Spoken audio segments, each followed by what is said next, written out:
We do have a couple of royals who live here in the States. I know that the Greek royals spend a good chunk or some parts of their year here. And we also have Princess Madeleine of Sweden. Now, while Harry and Meghan don't have a social media account, at the same time, I feel like they use the paparazzi as an extension of whatever their social media could be. So in this instance, they wanted to show us that they are a family at the 4th of July parade.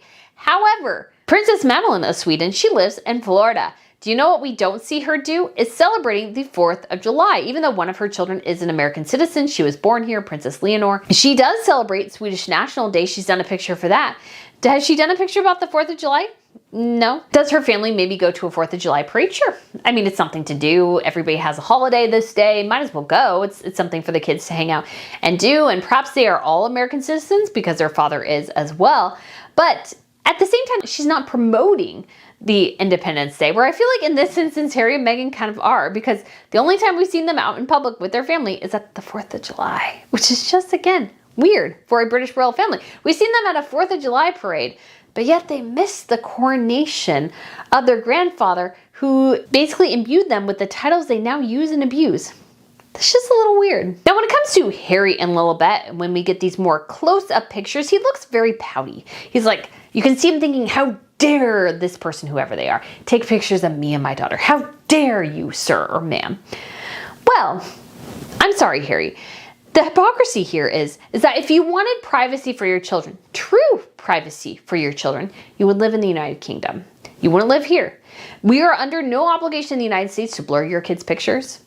That is not a law here. You'll notice that they do that on the Daily Mail, but that's partially because, at least in the United Kingdom, there are stipulations about if somebody, at least this is as far as I've seen it, if somebody shows their kids in public willingly, then you unblur their pictures. But if they're keeping their kids private for the most part, like Riley Cano, they blur out the kids' pictures. And that's because there's a lot of stipulations around pictures of children taken in public when it comes to Europe in particular. But when it comes to America, you can publish those pictures. There ain't nothing wrong with publishing those pictures as Page 6 did, unblurred and uncensored. And if Harry wanted for that to be done and for his family's private time to be recognized and honored, why, you would live in the United Kingdom. Yes, we do get pictures of Catherine and William on their private time with their children, but there's an agreement between the press and the palace. And this agreement basically is if the kids are out on official public engagement, you take their pictures, you can publish them, that's completely fine. Or if there's a private family picture that Catherine and William want to share, that's fine too. However, if there's pictures taken on their private time that are not authorized, the main publications do not publish them. They do not publish them. They get published on other sites, yes, in the United States and other places, but they don't get published by the main British press. And what this does is, because Catherine and William released pictures of their children on their own and they've started to bring them to engagements, it decreases the interest of getting those private pictures of Catherine and William. And I believe, honestly, for the most part, most people respect that. Like, if I'm planning on going to Windsor Castle, am I going to be scaling the fences trying to grab pictures of the kids? Of course not. Why would I do that?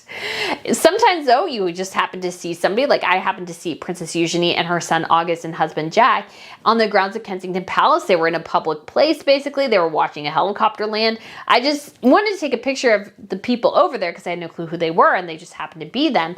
And I just thought that was kind of fun. It's kind of a cool, unique, exclusive picture that I managed to grab a couple days before she gave birth.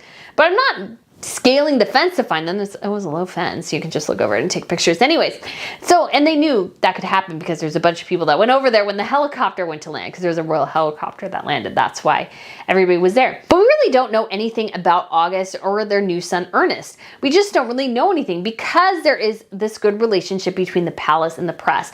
And that basically they try to leave these young minor children alone for the most part. We've gotten a couple of paparazzi pictures of Princess Beatrice and her daughter, Sienna, but she has never released a public picture of Sienna. Although it's fun to see her, just to see the resemblance between her and her daughter and to see the resemblance with August and everything, you do understand that she wants to keep her kids private, and she really doesn't bring up Sienna that much in interviews and those sorts of things. And again, I think that's an important distinction as well. You can have your kids be private, but it's best if you don't talk about them, because once you start talking about them, then I feel like there's a relationship that needs to develop. Otherwise, we don't really care. And Harry and Meghan desperately, guys, need us to care about their children. If the public isn't invested in them, I think the titles are really on the line.